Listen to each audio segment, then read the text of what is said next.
Hello everyone! For today's video, ayan, lumabas na naman kami ng bahay. Ayan, may kinuha lang saglit. So, it's already past 11. Ayan, so yan yung school. Ano na, uwian na ng mga estudyante.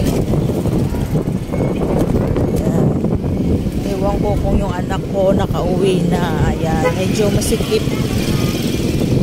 sa daanan kasi uwian ng mga estudyante. Diba?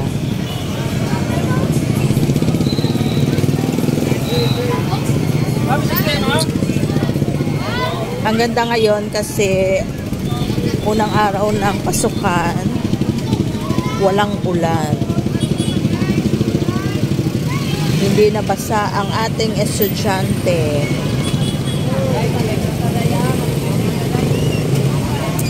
Lagi kasi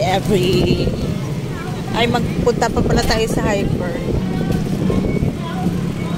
Daan muna ako sa Hyper, then mamaya na tayo magkwentuhan.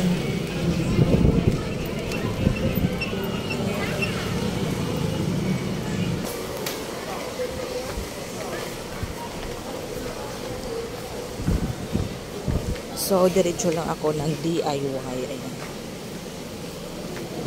Bibilan ko lang si Ellen Grace ng lunch bag. Kasi wala siyang lunch bag. Ayan, masikip yung kanyang bag.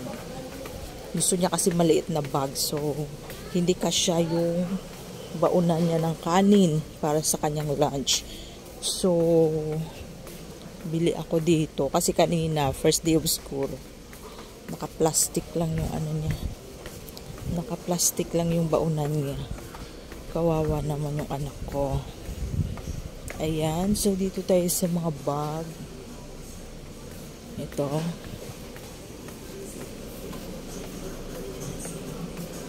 Lunch bag. Ayan. Yung ganito. Ayan. Yung mga ganito. Ayan pala sa taas. Parang ganito kalaki yung lunch box niya. Ayan, kasi dito rin ako bumili. So, maghanap tayo ng kasya. Yung ganito. Ito na nga pala, continue yung usapan natin kanina. Nakalimutan ko mag-video nung nakapili na ako ng lunch bag ng anak ko. So, ito na yung pinambili namin. Ayan. Ayan, tignan na lang natin yan mamaya. Then, pauwi na kami. May dadaanan muna kami dito sa To Go Travel. Ayan.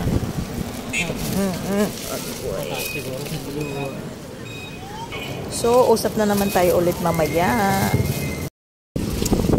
Ayan, diretso na ulit kami kasi wala naman palang tao doon. Nakasarado na.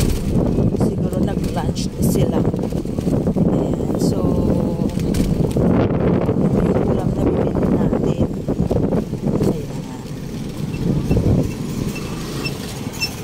Meron akong driver. Ayan, si Daddy Joseph. Ang aking driver. Grabe. Hindi ka mapakalasan. Dito lang utan lang kay may hotdog. So kung ano luto, ako lang sige hotdog.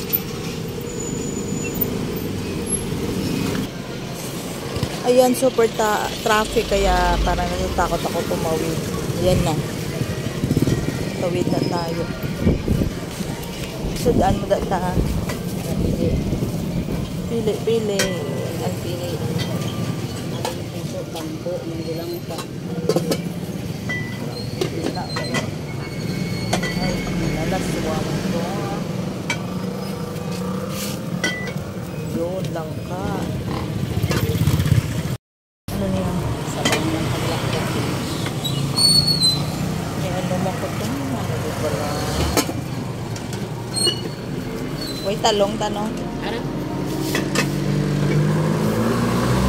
Gano'n na ka? 45. Alam ko talong. Pila ng talong ta?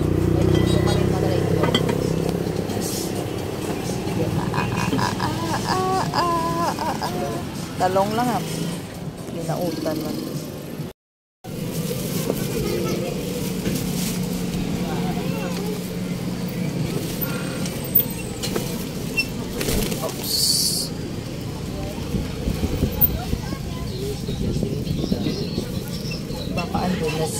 Alas 12 hanggang alas. Yan, madaming pasahero. Masikip ang daanan. Ihatid muna ako. Tapos mabiyahe ka pa dati. Abitin mo lang kinama na mga alas magiguro. Wow, sapon was. Hindi mo naman lalawin pa gani. Yan, malapit na kami sa bahay. Ready na.